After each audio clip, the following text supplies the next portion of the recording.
दुर्गा की नवरात्रि की पहली तिथि प्रतिपदा की भी है। मैं सबसे पहले आप सबको भारतीय नव संवत्सर और वासंतिक नवरात्रि के शुभारंभ के अवसर पर हृदय से बधाई देता हूं। वर्ष में 2 बार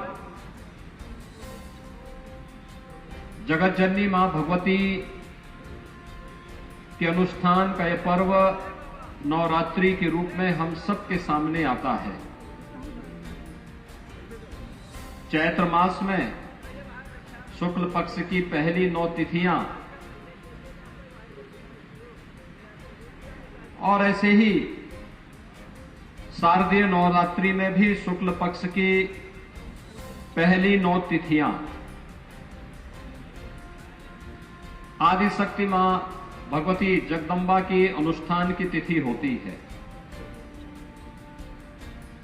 आदिशक्ति मां भगवती दुर्गा शक्ति की अधिष्ठात्री देवी है। आप अनुमान कर सकते हैं कि जब देवी स्वयं शक्ति की अधिष्ठात्री देवी है तो उनका अनुष्ठान, उनका पूजन ऊर्जा प्राप्त करने का भी एक आध्यात्मिक आयोजन है और इसीलिए नवरात्रि का विशेष आयोजन हम सब के लिए आध्यात्मिक ऊर्जा प्राप्त करने का भी एक माध्यम होता है।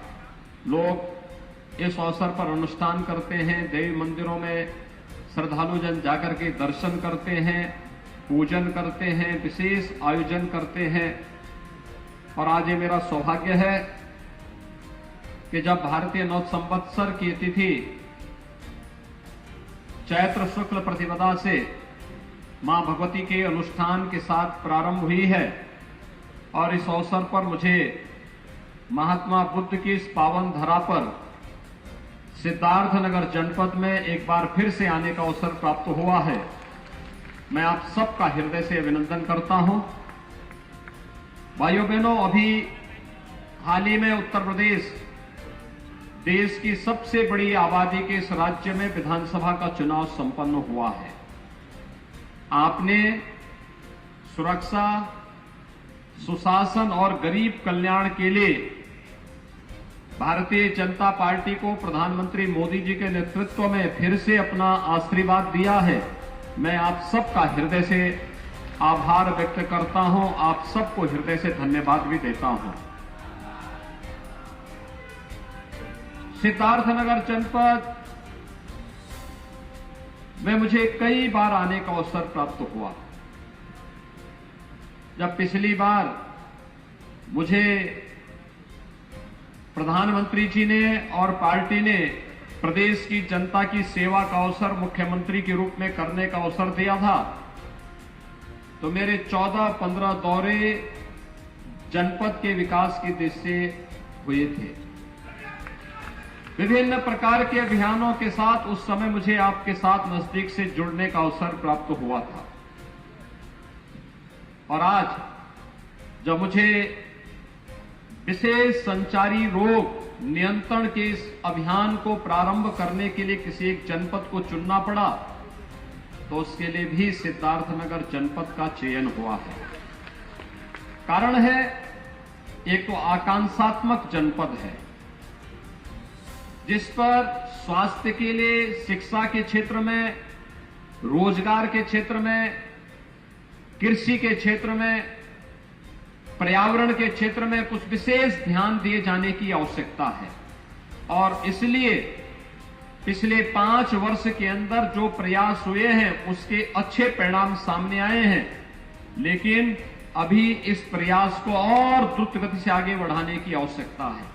संचारी रोग का मतलब मस्तिष्क ज्वर, यानी जो नौ की बीमारी है, जिसके कारण आपने देखा होगा 1977 से लेकर के 2017 तक अनवरत मौत का एक लंबा सिलसिला चलता रहा।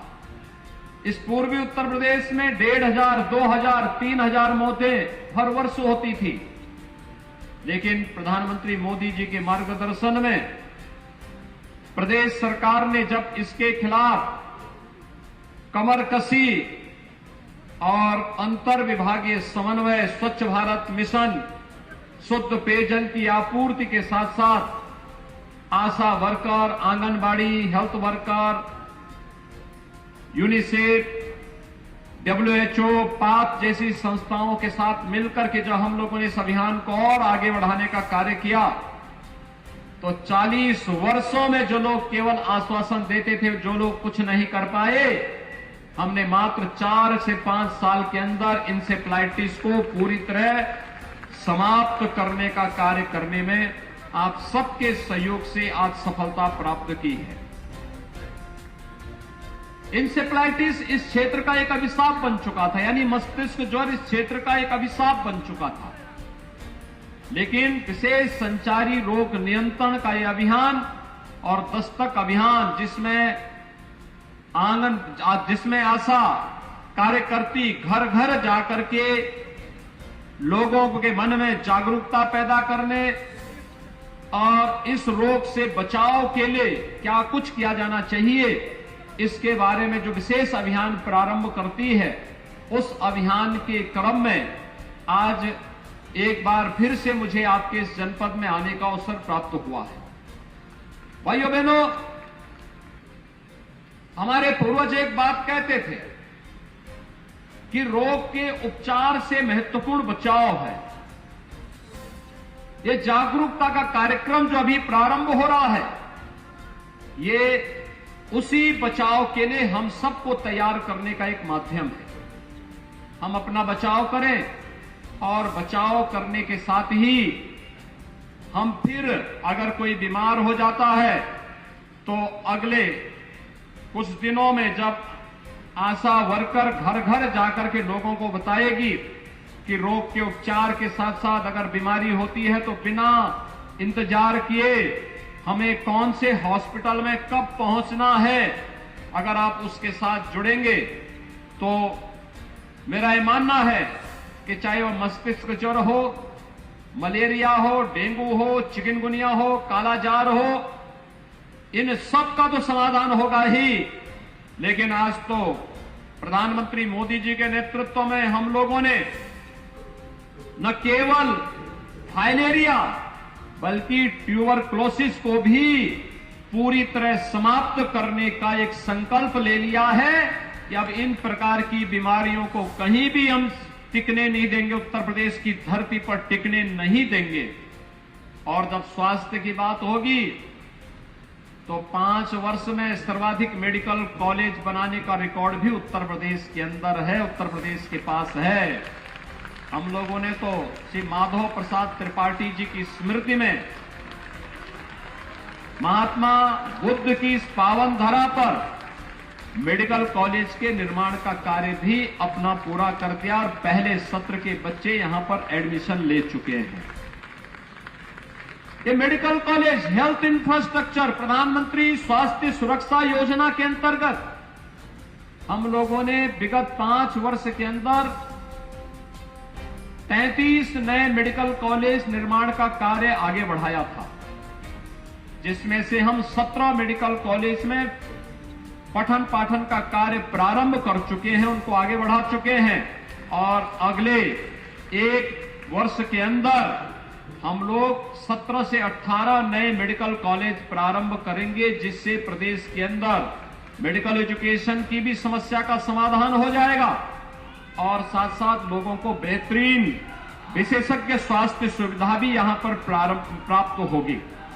और इस दृष्टि से जब विधानसभा का चुनाव संपन्न हुआ है, मैं आप सबको भारी बहुमत से विकास के लिए, सुरक्षा के लिए, सुशासन के लिए, गरीब कल्याण के लिए एक बार फिर से अपना आशीर्वाद देने के लिए हृदय से आप सबको मैं हृदय से धन्यवाद देता हूं।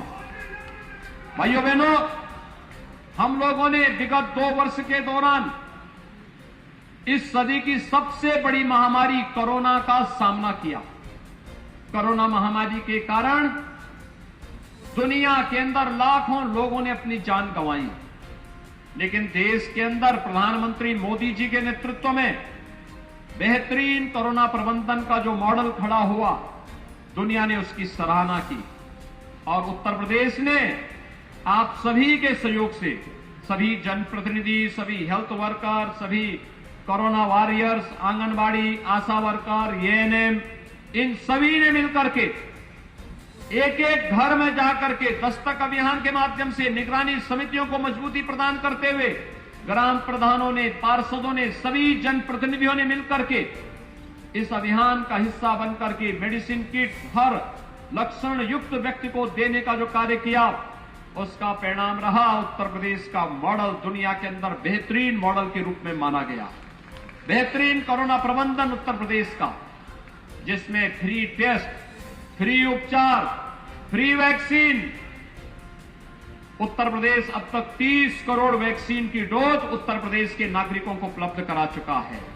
और जब डबल इंजन की सरकार होगी तो डबल डोज राशन की भी प्राप्त होगी ही, और ये डबल डोज राशन की भी प्रदेश के हर जरूरतमंद को उपलब्ध करवाने का कार्य भी किया गया। भाइयों बहनों, हम सबको विकास की इस प्रक्रिया को निरंतर आगे बढ़ाए रखना है। आज भगवान बुद्ध के समय का जो एक चावल काला नमक चावल के रूप में विख्यात था, कहते हैं इसका अनुसंधान उस कालखंड में हुआ था, और आज उस कालखंड में जिस चावल का अनुसंधान हुआ था उसकी खुशबू जो केवल पहले सिद्धार्थनगर जनपद तक सीमित थी, आज वह देश के अंदर पहुंच चुकी है। अब इसको दुनिया के अंदर महात्मा बुद्ध की तरह ही काला नमक चावल की खुशबू को पहुंचाना है। इसीलिए हम लोगों ने एक जनपद एक उत्पाद में काला नमक चावल को जनपद सिद्धार्थनगर के साथ जोड़ा है।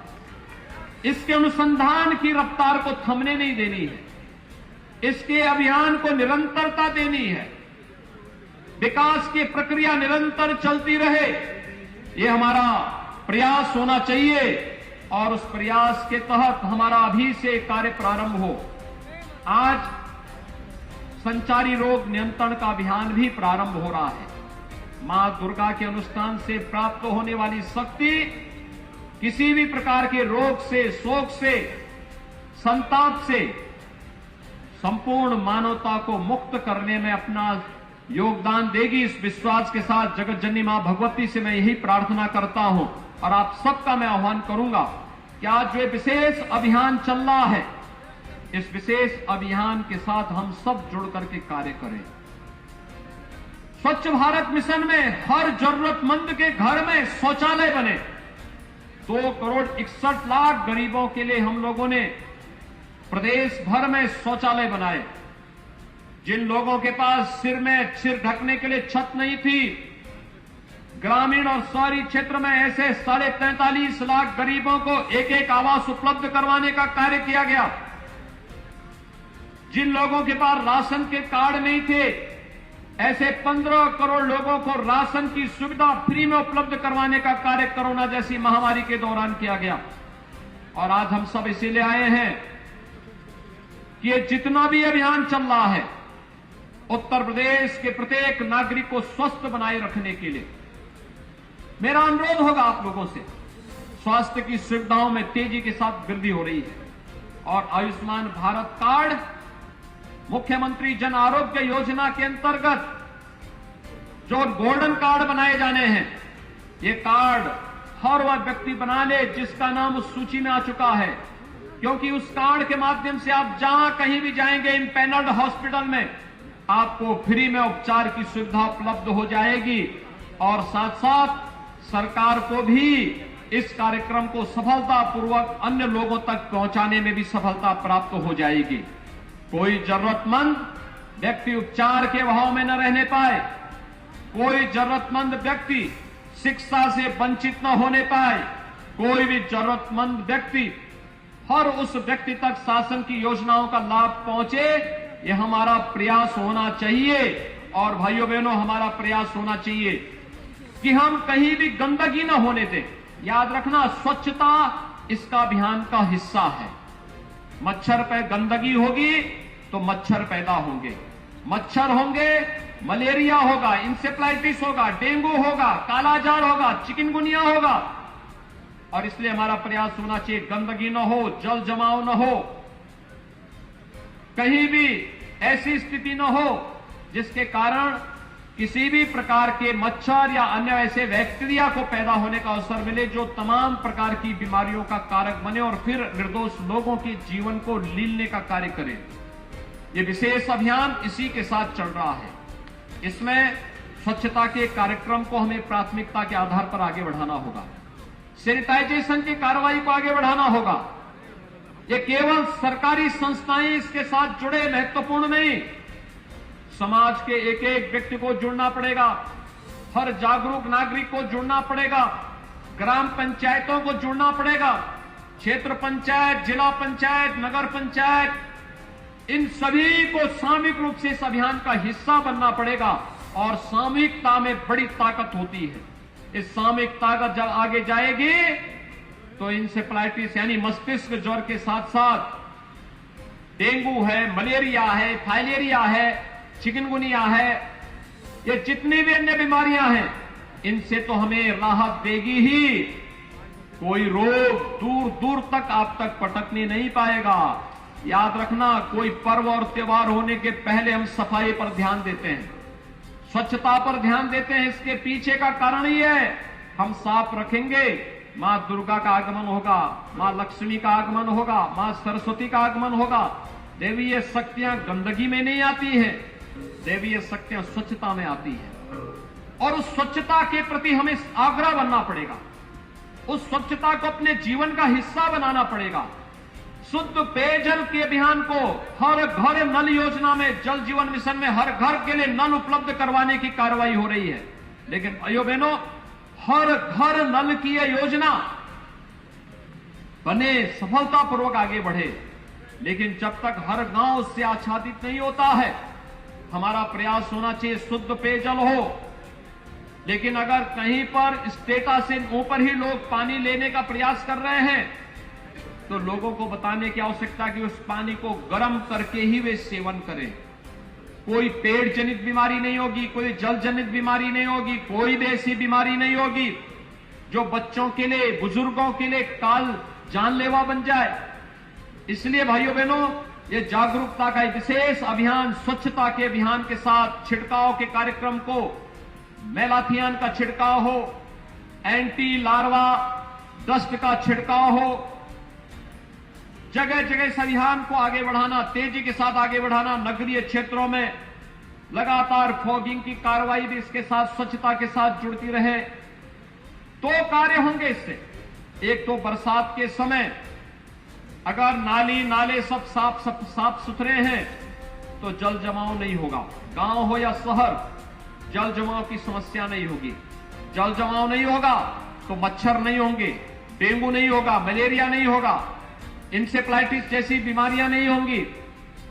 अगर बच्चा स्वस्थ है, प्रत्येक नागरिक स्वस्थ है, तो वह केवल व्यक्ति नहीं, परिवार स्वस्थ होता है। परिवार स्वस्थ है तो समाज स्वस्थ होता है, समाज स्वस्थ होता है तो प्रदेश स्वस्थ होता है। और उत्तर प्रदेश जैसा राज्य अगर अपने के लिए स्वास्थ्य का एक निश्चित मानक तय कर देता है तो याद रखिए, यह भारत के स्वास्थ्य इंडिकेटर को और नई ऊंचाइयां प्रदान करता है और उसमें हम सबका सामूहिक योगदान होना चाहिए। इसके साथ ही जागरूकता के कार्यक्रम के साथ जापानी इंसेफ्लाइटिस के वैक्सीन भी लगने प्रारंभ होंगे।